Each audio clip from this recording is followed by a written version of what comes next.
This is the handwriting page for our letter of the week. On one side you will see the go dots for practicing writing the letter. It has an example of the letter, uppercase and lowercase, and it has the letter friend that we associate with that letter. On the back side you have the letter friend, and it's like a color by number, but it's not number, it's color by letter actually. And I'll explain that when I get done with the front. I would always have the kids do the front side first. That's where I would have the name, them write their name. Write your name with a pencil or a pen. Always do your name first. And once you're done with your name, then you can start. So identify the letter that you're talking about, the letter friend and the sound. And while you are writing, remember to start your letter on the go dot. Do your best to trace on the lines, just like I'm doing here. Oh, I got off the line a tiny bit there. I don't think you can see that.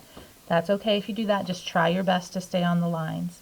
Some kids like to do all the way across and then go to the next line. Some kids like to trace it, then try it, trace it, try it without the lines. Whatever the preference is, that is fine, as long as you hit all of those go dots. We call it a go dot because that is where you put your pencil or your pen to start writing the letter. The pencil or pen goes on the dot, and then you start making your letter.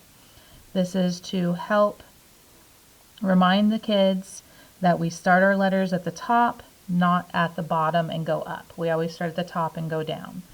So once you have your 2 rows of uppercase, then you can go to your lowercase. And of course, this is the page that has the only letter that we do not start at the top, and that's the letter D. You make the lowercase d kind of like you make the letter A, but instead of stopping there and going down, you keep going straight up and then straight down. So it kind of looks like an A if you cover that part up, but the D is tall, so it goes all the way to the top and then back down. Start on the go dot and then complete your letter just like you did on the row above.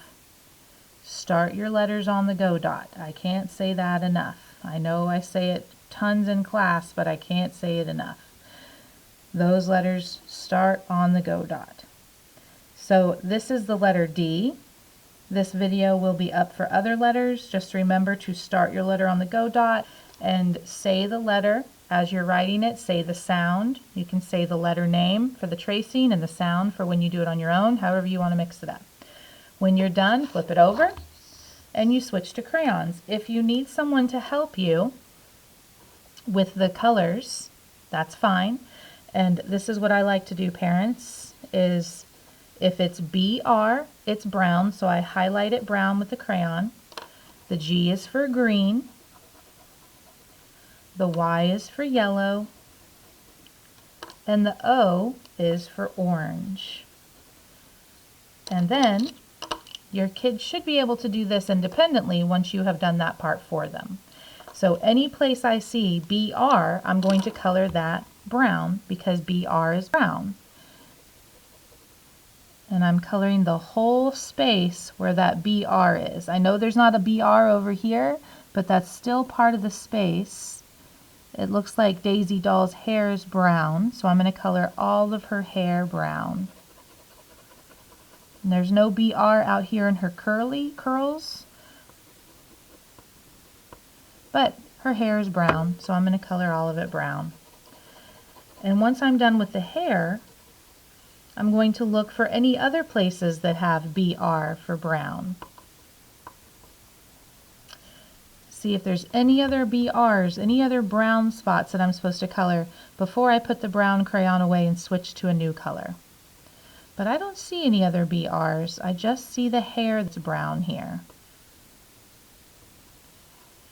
Nope, no other BRs. Okay, so then I'm going to switch to green.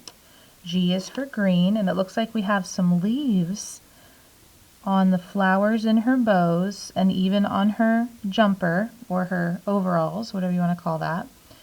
So the leaves are green for Daisy Doll. I don't see any other G's, so then I'll switch to my next color. If there's any space that does not have a letter, Like her face and her arms, they don't tell me what color to color those. You can leave them white, that's fine, the color of the paper, or you can pick a color, any color you want, and color that in. If it doesn't tell you what color to color it, then you get to pick the color and color it in. But if it does tell you what color to color it, it should be that color.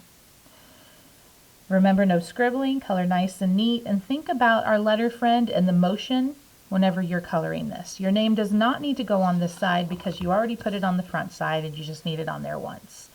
So for handwriting, you are writing your name, tracing and writing the best you can, starting on the go dot, and then on the back side you are coloring your letter friend, whatever colors it tells you, and if it does not have a letter on it to color, then you can color that any color you want. Now right here the petal says Y, but it only has the one Y. Every petal is supposed to be Y. Every petal is supposed to be Y. They just didn't want to put Y, Y, Y, Y, Y all the way around. So, have fun with your handwriting.